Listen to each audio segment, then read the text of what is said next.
मेरे प्यारे साथियों, आज के इस करंट अफेयर्स के सेशन में हम लोग जनवरी 2026 से मई 2026 तक के मोस्ट इंपॉर्टेंट और मोस्ट सिलेक्टेड क्वेश्चंस को कवर करने वाले हैं, जो आने वाली एग्जाम के लिए मोस्ट इंपॉर्टेंट साबित होगा। तो चलिए बिना टाइम वेस्ट किए वीडियो को शुरू करते हैं। आज का पहला क्वेश्चन है, किस राज्य सरकार ने मई 2026 में अन्नपूर्णा भंडार योजना की शुरुआत की है? क्या वो पश्चिम बंगाल ने की है, उड़ीसा ने की है, बिहार ने किया है या असम ने किया है? तो मेरे प्यारे साथियों, अन्नपूर्णा भंडार योजना याद रखिएगा कि अभी पश्चिम बंगाल में बीजेपी की नई सरकार बनी है और उसी के द्वारा मेरे प्यारे साथियों पश्चिम बंगाल में अन्नपूर्णा भंडार योजना की शुरुआत की गई है। अब चलिए इसके फैक्ट्स के बारे में हम लोग देख लेते हैं कि इस योजना में क्या क्या लाभें मिलेंगी। तो सबसे पहला आप लोगों को याद रखना है कि पश्चिम बंगाल सरकार ने अन्नपूर्णा भंडार योजना को शुरू किया है और इस योजना के अंतर्गत जो भी महिलाएं पात्र होंगी इस योजना में, उन महिलाओं को प्रत्येक महीने उनके खाते में 3,000 रुपये भेजे जाएंगे। याद रखिएगा, 3,000 रुपये भेजे जाएंगे। इस तरह का योजना टीएमसी के द्वारा भी यानी ममता बनर्जी सरकार के द्वारा भी शुरू किया गया था, लेकिन उनकी सरकार हार चुकी है, चली जा चुकी है। तो अब जो है इस योजना को सीधे तौर पे अन्नपूर्णा योजना नाम दे दिया गया है और बीजेपी के द्वारा इस तरह की योजना को लाया गया है। मेरे प्यारे साथियों, इस योजना का कार्य जो होगा शुरू, वो 1 जून 2026 से शुरू होगा। हालांकि इसके ऊपर प्रस्ताव पारित हो चुके हैं। तो याद रखिएगा, अन्नपूर्णा भंडार योजना पश्चिम बंगाल सरकार के द्वारा शुरू किया गया है। नेक्स्ट क्वेश्चन की ओर चलते हैं। तो देखिए मेरे प्यारे साथियों, एक क्वेश्चन, विजय हजारे ट्रॉफी 2026 का खिताब किस क्रिकेट टीम ने जीता? तो सबसे पहला क्वेश्चन आप लोगों याद रखिएगा कि विजय हजारे ट्रॉफी का संबंध क्रिकेट खेल से है और 2026 के अंदर विजय हजारे ट्रॉफी को किसने जीता? क्या सौराष्ट्र ने जीता, विदर्भ में जीता, मुंबई या कर्नाटक ने जीता? तो मेरे प्यारे साथियों, विजय हजारे ट्रॉफी 2026 का खिताब जो है विदर्भ टीम ने जीता है। याद रखिएगा, विदर्भ टीम ने जीता है। अब इसके मोस्ट इंपॉर्टेंट पॉइंट्स को हम लोग देख लेते हैं। तो देखिए मेरे प्यारे साथियों, यहाँ पे आप लोगों को ध्यान रखना होगा कि विदर्भ जो है ना, एक क्रिकेट टीम जो है ना, सौराष्ट्र को 38 रनों से 2026 के अंदर हरा करके विजय हजारे ट्रॉफी को पहली बार जीता है। तो इसको ध्यान रखिएगा। और यह भारत की प्रमुख घरेलू एक दिवसीय प्रतियोगिता होती है, विजय ट्रॉफी जो होती है। ठीक है, विदर्भ इससे पहले रणजी ट्रॉफी जीत चुका है, बहुत बार रणजी ट्रॉफी जीत चुका है, लेकिन विजय हजारे ट्रॉफी इसके लिए पहली बार है। तो इस तरह के प्रश्न जो पहली बार होते हैं ना, वो प्रश्न पूछे जाते हैं। तो विदर्भ ने तो ट्रॉफी, रणजी ट्रॉफी बहुते जीता है, लेकिन विजय हजारे ट्रॉफी को पहली बार जीता है। तो इसको याद रखिएगा, इसका राइट आंसर हो जाएगा 2026 के अंदर विजय हजारे ट्रॉफी जीतने वाली टीम विदर्भ है, जो कि पहली बार जीती है। विजय हजारे ट्रॉफी की शुरुआत की बात करें तो देखिए इसका संबंध क्रिकेट से है, लेकिन इसकी शुरुआत 2002 और 3 के दरमियान हुआ था। तो विजय हजारे ट्रॉफी की शुरुआत कब हुआ है? 2002 और 3 के बीच। नेक्स्ट क्वेश्चन की ओर चलते हैं। तो देखिए मेरे प्यारे साथियों, एक क्वेश्चन आप लोगों के बीच है, 2026 में आयोजित होने वाले दूसरे ग्लोबल बौद्ध सम्मेलन की मेजबानी किस शहर को मिली है? ठीक है, 2026 में आयोजित होने वाले ग्लोबल बौद्ध सम्मेलन की मेजबानी किसे मिला है? क्या मुंबई को मिला है, चेन्नई को मिला है, हैदराबाद को मिला है, नई दिल्ली को मिला है? तो मेरे प्यारे साथियों, इसका राइट आंसर क्या हो जाएगा, आप सभी लोगों को बताना है। तो देखिए 2026 के अंदर ग्लोबल बौद्ध सम्मेलन, जी है, ग्लोबल बौद्ध सम्मेलन ये नई दिल्ली को मिला है। किसको मिला है? नई दिल्ली को मिला है। नई दिल्ली इसका राइट आंसर हो जाएगा। ठीक है, 2026 में आयोजित होने वाली जो ग्लोबल बौद्ध सम्मेलन है ना, वो नई दिल्ली करेगी। ऑप्शन नंबर डी आपका राइट आंसर हो जाएगा। ठीक है, अब इसके फैक्ट्स को हम लोग देख लेते हैं। तो देखिए मेरे प्यारे साथियों, इसमें आप लोगों को ध्यान देना होगा कि सरा जो ग्लोबल बौद्ध सम्मेलन है, ये जनवरी 2026 में नई दिल्ली में भारत मंडपम में आयोजित किया गया था। ठीक है, और इसका आयोजन जो है इंटरनेशनल बौद्ध कॉन्फेडरेशन, जिसको आईबीसी के नाम से जानते हैं, इंटरनेशनल बौद्ध कॉन्फेडरेशन के द्वारा और भारत सरकार के जो संस्कृति मंत्रालय है उनके द्वारा किया गया था इसका आयोजन। ठीक है, तो याद रखिएगा कि सरा ग्लोबल बौद्ध सम्मेलन जनवरी 2026 में आयोजित किया गया, लेकिन स्थान भी पूछता है, नई दिल्ली के भारत मंडपम में आयोजित किया गया। इसको किसने आयोजन करवाया इसका? तो इंटरनेशनल बौद्ध कॉन्फेडरेशन के द्वारा और भारत सरकार के संस्कृति मंत्रालय के द्वारा। मेरे प्यारे साथियों, इस बार का थीम क्या रहा? सामूहिक बुद्धिमत्ता, एकजुटता, आवाज, आपसी सह अस्तित्व है, इसका इस बार का थीम था। और इस सम्मेलन का करने का उद्देश्य होता है कि करुणा, ज्ञान और सद्भावना और शांति जैसे बौद्ध मूल्यों को बढ़ावा दिया जाए। ठीक है, तो इतने पॉइंट को आप लोगों को ध्यान देना है। ये भारत मंडपम याद रखना है, किसने इसको आयोजित करवाया, इंटरनेशनल बौद्ध कॉन्फेडरेशन और भारत सरकार के कृषि संस्कृति मंत्रालय।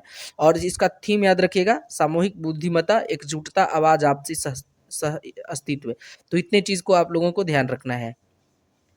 नेक्स्ट क्वेश्चन की ओर चलते हैं। तो मेरे प्यारे साथियों, नेक्स्ट जो क्वेश्चन है, क्वेश्चन देख सकते हैं। एक है क्वेश्चन, हिंद महासागर क्षेत्र में भारतीय ध्वज वाले व्यापारिक पोतों की सुरक्षा सुनिश्चित करने के लिए शुरू किए गए अभियान का नाम क्या है? ठीक है, हिंद महासागर क्षेत्र में भारतीय ध्वज वाले व्यापारिक पोतों की सुरक्षा सुनिश्चित करने के लिए शुरू किए गए अभियान का नाम क्या है? तो देखिए, ऑपरेशन संकल्प इसका नाम रखा गया है। ऑप्शन नंबर ए इसका राइट आंसर हो जाएगा, ऑपरेशन संकल्प। ऑपरेशन संकल्प इज द राइट आंसर। अब इससे क्या फैक्ट्स आप लोगों को ध्यान रखना है? तो देखिए, ऑपरेशन संकल्प के नाम से एक शुरू किया गया है ऑपरेशन, जिसमें भारतीय नौसेना द्वारा इसको शुरू किया गया और एक समुद्री सुरक्षा के दृष्टि से इसको शुरू किया गया है। और इसका उद्देश्य यही है कि भारतीय ध्वज वाले, यानी भारतीय ध्वज वाले जो भी व्यापारिक पोत होंगे, जो भी नावें होंगे, वो सुनिश्चित सुरक्षा का कार्यान्वयन करना है, इसके सुरक्षित अपने स्थानों पर पहुंचा देना है। हिंद महासागर क्षेत्र में स्थिरता बनाए रखने के लिए इस ऑपरेशन संकल्प का शुरुआत किया गया है। ठीक है, तो इसका राइट आंसर हो जाएगा ऑप्शन नंबर ए। चलिए नेक्स्ट क्वेश्चन की ओर चलते हैं। तो मेरे प्यारे साथियों, एक क्वेश्चन, भारतीय अंतर्राष्ट्रीय जल सप्ताह 2026 का विषय क्या है? भारत अंतर्राष्ट्रीय जल सप्ताह 2026 का विषय क्या है? सभी के लिए जल, नीली अर्थव्यवस्था, सतत नदियां, जलवायु सहनशीलता, जल प्रबंधन। तो मेरे प्यारे साथियों, आप लोगों को बताना है भारतीय अंतर्राष्ट्रीय जल सप्ताह 2026 का विषय क्या है? तो इसका राइट आंसर हो जाएगा जलवायु सहनशील जल प्रबंधन। ऑप्शन नंबर डी आपका राइट आंसर हो जाएगा। Option number D is the right answer. अब मेरे प्यारे साथियों, इसके फैक्ट्स को ध्यान में रखना है। देखिए, भारत अंतर्राष्ट्रीय जल सप्ताह 2026 का आयोजन किया गया, जो कि 22 से 26 सितंबर 2026 तक इसका आयोजन किया जाएगा। और भारत के नई दिल्ली में मंडपम जो है, भारत मंडपम, वहाँ, ठीक है, नई दिल्ली में किया जाएगा सितंबर के महीने में, भारतीय अंतर्राष्ट्रीय जल सप्ताह सम्मेलन 2026। ठीक है, और 2026 का जो विषय रहेगा वो जलवायु सहनशील जल प्रबंधन। यही क्वेश्चन पूछा गया था, जलवायु सहनशील जल प्रबंधन, ये इसको याद रखिएगा। और ये भारत मंडपम नई दिल्ली में इसका आयोजन किया जाएगा सितंबर महीने में। चलिए नेक्स्ट क्वेश्चन की ओर चलते हैं। तो नेक्स्ट प्रश्न मेरे प्यारे साथियों, आप लोगों को दिखाई दे रहा होगा। एक क्वेश्चन क्या है, हॉर्मुज जल डमरू मध्य में नौवाहन की स्वतंत्रता बहाल करने के लिए प्रोजेक्ट फ्रीडम किस देश ने शुरू किया है? तो प्रोजेक्ट फ्रीडम को याद रखिएगा। प्रोजेक्ट फ्रीडम को क्या संयुक्त राज्य अमेरिका ने किया है, रसिया ने किया है, चाइना ने किया है, या यूनाइटेड किंगडम ने किया है? तो मेरे प्यारे साथियों, प्रोजेक्ट फ्रीडम की शुरुआत जो है ना, वो संयुक्त राज्य अमेरिका यानी यूएसए ने किया है, यूनाइटेड स्टेट ऑफ अमेरिका ने किया है। तो इसको याद रखिएगा, प्रोजेक्ट फ्रीडम। मेरे प्यारे साथियों, इसके मोस्ट इंपॉर्टेंट फैक्ट्स को हम लोग देख लेंगे। देखिए, यहाँ पे आप लोगों को इतना चीज़ याद रखना होगा कि प्रोजेक्ट फ्रीडम का लक्ष्य या उद्देश्य क्या है। तो देखिए, सबसे पहला आपको कि इसे जो है ना, संयुक्त राज्य अमेरिका के नेतृत्व में शुरू किया गया है और यह एक प्रकार का नौसैनिक अभियान है मेरे प्यारे साथियों, प्रोजेक्ट फ्रीडम। और इसका मेन मकसद है कि हॉर्मुज जो ईरान के द्वारा बंद किया जा चुका है, उसमें नौवाहन की स्वतंत्रता को बहाल करना, मतलब वहाँ पे रास्ता को खुलवा देना, इसका मुख्य लक्ष्य है।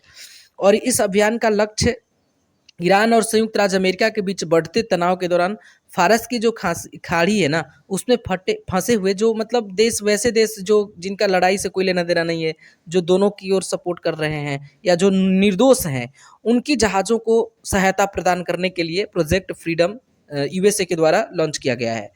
और इस मिशन को संयुक्त राज्य अमेरिका की सेंट्रल कमांड का समर्थन प्राप्त है और इसमें व्यापारिक जहाज़ों को नौसैनिक सुरक्षा प्रदान करना प्रोजेक्ट फ्रीडम का मुख्य लक्ष्य होगा। ठीक है, तो इतने फैक्ट्स को आप लोगों को ध्यान देना है।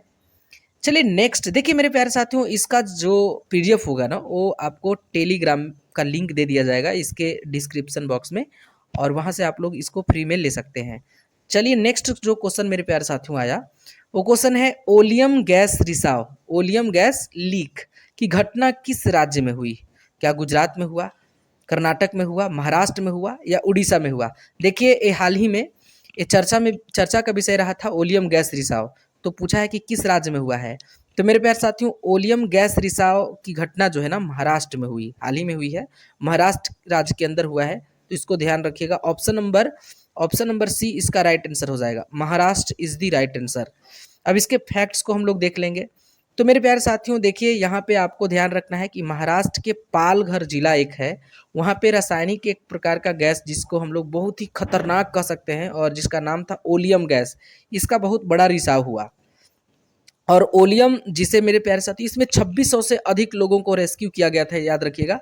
और ओलियम जो है ना, जिसे हम लोग फ्यूमिंग सल्फ्यूरिक अम्ल के नाम से जानते हैं, फ्यूमिंग सल्फ्यूरिक अम्ल, और इसे जो है सल्फर डाइऑक्साइड यानी SO3 को सल्फ्यूरिक अम्ल यानी H2SO4 में घोल बनाकर हम लोग घोल कर बनाते हैं, यानी सल्फर डाइऑक्साइड SO2 और सल्फ्यूरिक अम्ल जो है H2SO4 दोनों को घोलते हैं। उसके बाद एक ओलियम गैस बनता है जो कि एक रासायनिक गैस है।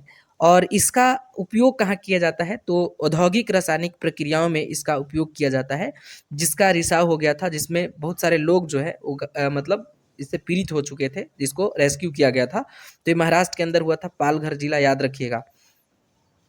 नेक्स्ट क्वेश्चन की ओर चलते हैं। तो नेक्स्ट मेरे प्यारे साथियों, आप लोगों को दिखाई दे रहा होगा एक क्वेश्चन क्या है, अंतर्राष्ट्रीय महिला दिवस 2026 की थीम क्या थी।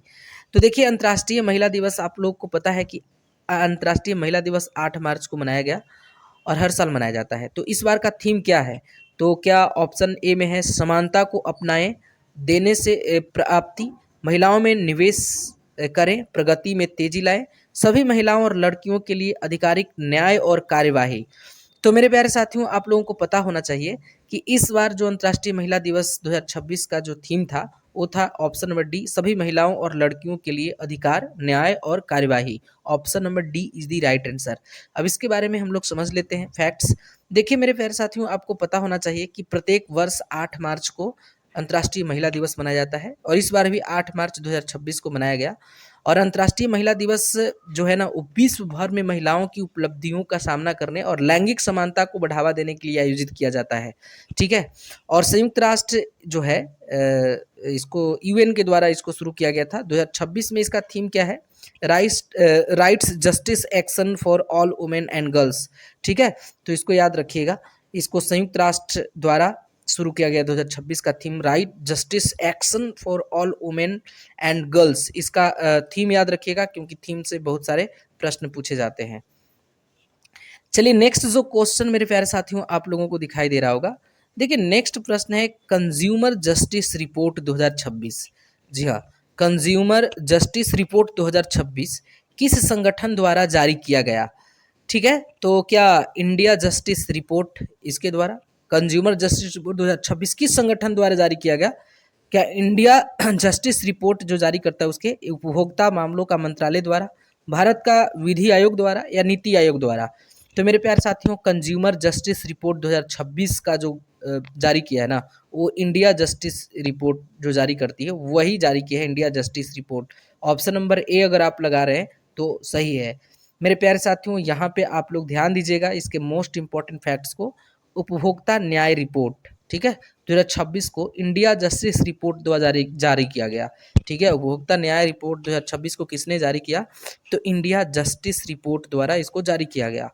मेरे प्यारे साथियों, इसका मुख्य उद्देश्य क्या है, तो मुख्य उद्देश्य है कि भारत में उपभोक्ता विवाद निवारण करना, यानी जो भी उपभोक्ताओं के विवाद हैं उसका निवारण करना, आयोग की क्षमता और प्रदर्शन का आकलन करना, ठीक है। तो इसका मुख्य उद्देश्य होता है। चलिए नेक्स्ट जो क्वेश्चन मेरे प्यारे साथियों है, नेक्स्ट क्वेश्चन आप सभी लोगों को दिखाई दे रहा होगा, विश्व बौद्ध शांति सम्मेलन 2026 का आयोजन किस शहर में किया जा रहा है, ठीक है। विश्व बौद्ध शांति सम्मेलन 2026 का आयोजन किस शहर में किया जा रहा है, क्या वो मुंबई है, भोपाल है, चेन्नई है, हैदराबाद है। तो विश्व बौद्ध शांति सम्मेलन 2026 का आयोजन किस शहर में किया जा रहा है, इसका राइट आंसर मेरे प्यारे साथियों, मेरे प्यारे साथियों, इसका राइट आंसर जो हो जाएगा ना, इसका राइट आंसर हो जाएगा option number D. Option number D यानी कि हैदराबाद। इसको याद रखिएगा, विश्व बौद्ध शांति सम्मेलन 2026 का आयोजन हैदराबाद कर रही है, हैदराबाद। अब इससे बनने वाले मोस्ट इंपॉर्टेंट फैक्ट्स को ध्यान में रखना होगा। तो देखिए यहाँ पे आप लोगों को क्या फैक्ट्स ध्यान में रखने हैं कि हैदराबाद जो है ना पहली बार विश्व बौद्ध शांति सम्मेलन 2026 का मेजबानी करेगा, जिसमें मेरे प्यारे साथियों 20 से अधिक देशों के मंत्री, भिक्षु, विद्वान और प्रतिनिधि शामिल होने वाले हैं। इसका मकसद क्या है, यानी जो बौद्ध शांति सम्मेलन है इसका क्या उद्देश्य है? तो देखिए इसका उद्देश्य है शांति बहाल करना, मेल मिलाप और नैतिक नेतृत्व का संवाद करना और उसकी बढ़ावा देना। तो इसको याद रखिएगा कि पहली बार हैदराबाद कर रही है बौद्ध शांति सम्मेलन 2026 का आयोजन, और हैदराबाद 2026 वाला आयोजन कर रही है, पहली बार है, इसलिए मोस्ट इंपॉर्टेंट क्वेश्चन बन जाता है। नेक्स्ट क्वेश्चन की ओर चलते हैं। देखिए इसमें आप लोगों को ना करेंट अफेयर्स के साथ साथ कुछ जीके के भी क्वेश्चन, हिस्ट्री और ज्योग्राफी से भी क्वेश्चन हमने सिलेक्ट किए हैं ताकि अलग अलग सब्जेक्ट से भी क्वेश्चन आपसे बने। देखिए क्वेश्चन क्या है, अशोक किस वंश का राजा था? क्या वो शुंग वंश का है, सातवाहन वंश का है, मौर्य वंश का है या गुप्त वंश का है? तो मेरे प्यारे साथियों अशोक की बात करें तो देखिए ये मौर्य वंश का है। किसका है? मौर्य वंश का। अब आप लोगों को पता होना चाहिए कि जब मौर्य वंश आया है ना, तो मौर्य वंश मेरे प्यारे साथियों देख लीजिए इसके सीक्वेंस को। मौर्य वंश का संस्थापक क्या था? चंद्रगुप्त मौर्य, यानी सीएम लिख दिए तो चंद्रगुप्त मौर्य। अब मौर्य के बाद मेरे प्यारे साथियों इसका बेटा आया है जिसका नाम था बिंदुसार। इसका नाम क्या था? बिंदुसार। एक बिंबिसार था जो कि हर्यक वंश का प्रतापी राजा, प्रथम राजा था, लेकिन ये बिंदुसार चंद्रगुप्त मौर्य का बेटा है। उसके बाद इसके बाद अशोक आया है। कौन आया है? अशोक। ठीक है, याद रखिएगा अशोक आया है। अशोक के बाद मेरे प्यारे साथियों कुणाल आया है। क्या आया है? कुणाल आया है। कुणाल के बाद मेरे प्यारे साथियों दशरथ आया है। क्या आया है? दशरथ। दशरथ आया है। और दशरथ के बाद मेरे प्यारे साथियों जो आया है ना, वो मौर्य वंश का अंतिम राजा बृहद्रथ। क्या नाम है? बृहद्रथ आया है। इसका स्पेलिंग देख लीजिए, बृहद्रथ आया है। तो अशोक के बारे में पूछा गया तो चंद्रगुप्त मौर्य वंश का है, यानी मौर्य वंश का है अशोक। याद रखिएगा अशोक ने ही बराबर की गुफाओं में 4 तरह की गुफा का निर्माण कराया है और आजीवक संप्रदाय को दान में दे दिया था, जो कि बराबर की गुफा जहानाबाद जिला में वर्तमान में पड़ता है। और मेरे प्यारे साथियों यहाँ से आपको पता होगा उस गुफा का नाम भी पूछा जाता है। तो देखिए 4 प्रकार की गुफा है, एक लोमस है, विश्व झोपड़ी है, सुदामा गुफा है। इस तरह से 4 गुफाओं का निर्माण करवाया था और आजीवक संप्रदाय को दान में दे दिया था। उसी तरह से दशरथ ने भी मेरे प्यारे साथियों ये आपके जो गया के नागार्जुन जो पहाड़ी है वहाँ पे भी गुफा का निर्माण दशरथ के द्वारा कराया गया था और उसको भी आजीवक संप्रदाय को दान में दे दिया गया था। तो इतने फैक्ट्स को ध्यान में रखना है। अब मेरे प्यारे साथियों इसके बारे में देख लेते हैं थोड़ा सा और। अशोक मौर्य वंश का राजा था जो कि 269 ईसा पूर्व से लेकर 232 ईसा पूर्व तक राज किया था। और अशोक ने कलिंग पर युद्ध भी किया था मेरे प्यारे साथियों, और उसी 261 ईसा पूर्व में। कलिंग पर युद्ध कब किया था? 261 ईसा पूर्व में। और कलिंग में मेरे प्यारे साथियों बहुत सारे निर्दोष व्यक्तियों को मारे जाने के बाद अशोक का हृदय परिवर्तन हुआ था, और हृदय परिवर्तन के बाद इसने युद्ध विजय नीति को त्याग दिया था और धम्म विजय नीति को अपनाया था। तो याद रखिएगा कलिंग का युद्ध 261 ईसा पूर्व में हुआ था। ठीक है, और कलिंग युद्ध के बाद जो अशोक थे वो बौद्ध धर्म को अपना लिया था, इसको ध्यान रखिएगा। नेक्स्ट क्वेश्चन मेरे प्यारे साथियों, नेक्स्ट जो क्वेश्चन है देख सकते हैं, क्वेश्चन है बौद्ध धर्म की भिक्षाओं के बारे में, शिक्षाओं के बारे में कौन से ग्रंथ बताता है? ठीक है, बौद्ध धर्म की शिक्षाओं के बारे में कौन सा ग्रंथ बताता है? तो इसको याद रखिएगा सूत पिटक में इसकी जानकारी मिलती है। कहाँ मिलती है? सूत पिटक। सूत पिटक, अभिधम्म पिटक, ये दोनों विनय पिटक, ये सभी के सभी आपको ध्यान रखने हैं। ठीक है, कमेंट्स करके बताइएगा। देखिए शिक्षाओं के बारे में बारी आ जाएगा तो सूत पिटक याद रखिएगा। चलिए नेक्स्ट जो क्वेश्चन मेरे प्यारे साथियों है, देखिए एक क्वेश्चन आप लोगों को एक नया क्वेश्चन लग रहा होगा, भारत में माइक्रो फाइनेंस के गुरु के नाम से किसे जाना जाता है? तो मेरे प्यारे साथियों ऑप्शन है विक्रम अकुला, अमृत सेन, विजय महाजन या मोहम्मद यूनिस। तो मेरे प्यारे साथियों इसका जो राइट आंसर हो जाएगा ना, भारत में माइक्रो फाइनेंस के गुरु के नाम से विजय महाजन को जाना जाता है। विजय महाजन इसके राइट आंसर हो जाएंगे। Option number C is the right answer. Next question की ओर चलते हैं। देखिए इसके बारे में आप लोगों को थोड़ा सा जानकारी होना चाहिए कि विजय महाजन को भारत में माइक्रो फाइनेंस के जनक के नाम से जाना जाता है, और वो बेसिक सोशल इंटरप्राइजेज ग्रुप के फाउंडर यानी सीईओ हैं। ठीक है, फाउंडर और सीईओ हैं, और इनका जन्म 1954 में पुणे में हुआ था, इसको याद रखिएगा। तो विजय महाजन कौन है इसको पता चल गया होगा कि माइक्रो फाइनेंस के जनक किन्हीं को कहा जाता है, और वो बेसिक्स जो सोशल इंटरप्राइजेस है ना ग्रुप, उसके फाउंडर और सीईओ हैं, और इनका जन्म 1954 में पुणे में हुआ था। तो याद रखिएगा। नेक्स्ट क्वेश्चन की ओर चलते हैं। तो मेरे प्यारे साथियों देखिए यहाँ एक क्वेश्चन आया, संस्कृत वर्णमाला में कितने अक्षर होते हैं? तो संस्कृत वर्णमाला में क्या 48 होते हैं, 62 होते हैं, 36 होते हैं या 54 होते हैं? तो संस्कृत वर्णमाला में मेरे प्यारे साथियों 54 अक्षर होते हैं। कितने होते हैं? 54 लेटर होते हैं। इसको याद रखिएगा, 54 लेटर। नेक्स्ट क्वेश्चन की ओर चलते हैं। तो देखिए मेरे प्यारे साथियों एक प्रश्न आप लोगों को दिखाई दे रहा होगा। एक प्रश्न क्या है, निम्नलिखित में से किसका निर्माण हमारे शरीर में नहीं होता है? निम्नलिखित में से किसका निर्माण हमारे शरीर में नहीं होता है? क्या वो प्रोटीन है, एंजाइम है, हार्मोन है या विटामिन ए है? तो मेरे प्यारे साथियों देखिए बाकी तो प्रोटीन का भी निर्माण हो जाता है, एंजाइम का भी निर्माण हो जाता है ऑटोमेटिक, हार्मोन्स भी ऑटोमेटिक हो जाते हैं निर्माण शरीर में, लेकिन विटामिन ए का नहीं हो पाता है। तो नहीं पूछा था कि किसका नहीं होता है, तो विटामिन ए का नहीं होता है। ऑप्शन नंबर डी आपका राइट आंसर हो जाएगा। चलिए नेक्स्ट जो क्वेश्चन मेरे प्यारे साथियों, ये नेक्स्ट क्वेश्चन आप लोगों को दिखाई दे रहा होगा। देखिए क्वेश्चन है, प्रिज्म से गुजरने पर प्रकाश का कौन सा रंग सबसे अधिक विचलन दर्शाता है, विचलन को दर्शाता है? तो याद रखिएगा बै जा नी ह पीना ला, ठीक है, याद रखिएगा बै जा नी ह पी ना ला। तो सबसे ज्यादा बैगनी का होता है, किसका होता है? बैगनी का होता है विचलन, ठीक है। तो ऑप्शन नंबर ए अगर आप लगा रहे हैं तो आपका राइट आंसर हो जाएगा। नेक्स्ट क्वेश्चन मेरे प्यारे साथियों देखिए यहाँ पे आप लोगों को एक क्वेश्चन दिखाई दे रहा होगा, तृतीय बौद्ध संगीति जो है वो किसके अध्यक्षता में किया गया? तो ये आपका मोगलीपुत्र तीस्त के अध्यक्षता में किया गया। और उस समय मगध का शासक कौन था, हमें बता दीजिएगा जल्दी से कमेंट करके। इस क्वेश्चन का जवाब हमें चाहिए। नेक्स्ट जो प्रश्न मेरे प्यारे साथियों देखिए इसके बारे में हम लोग समझ लेते हैं कि 247 ईसा पूर्व में पाटलिपुत्र में तीसरी बौद्ध संगीति का आयोजन किया गया था, जिसके अध्यक्ष, यही क्वेश्चन पूछा था, मोगलीपुत्र तीस थे। और इस संगीति का आयोजन सम्राट अशोक के संरक्षण में हुआ था। तो याद रखिएगा सम्राट अशोक, इसमें सम्राट अशोक उस समय मगध के शासन थे। प्रथम बौद्ध संगीति पूछेगा तो अजात शत्रु कौन थे? अजात शत्रु। प्रथम बौद्ध संगीति कौन थे? अजात शत्रु, ठीक है। तो 483 ईसा पूर्व, ठीक है, उसी के समय गौतम बुद्ध की मृत्यु हो गई थी, अजात शत्रु के समय में ही। अजात शत्रु अपने पिता बिंबिसार की हत्या कर दिया था। और उसके बाद आपको पता है कि गंगा और सोन के संगम पर एक पाटलिपुत्र की स्थापना सैनिक छावनी के रूप में किया था, ठीक है। कहाँ हमला करने के लिए? तो बज्जी और अंग को जीतने के लिए, ठीक है। तो प्रथम बौद्ध संगीति का आयोजन राजगृह में अजातशत्रु के द्वारा किया गया था। इसको याद रखिएगा, इसी के समय गौतम बुद्ध की मृत्यु हुई थी। तो मेरे प्यारे साथियों आज के मोस्ट इंपॉर्टेंट जो क्वेश्चंस थे, जिसमें करंट अफेयर्स के भी क्वेश्चंस थे, जीके जीएस के भी क्वेश्चंस थे, तो तमाम क्वेश्चंस थे और मोस्ट सिलेक्टेड और प्रीवियस ईयर के क्वेश्चंस आप लोगों को देखने के लिए मिले, जो कि आने वाले एग्जाम के लिए मोस्ट इंपॉर्टेंट साबित होगा। तो इसी तरह के मैं डेली सीरीज लाता हूँ।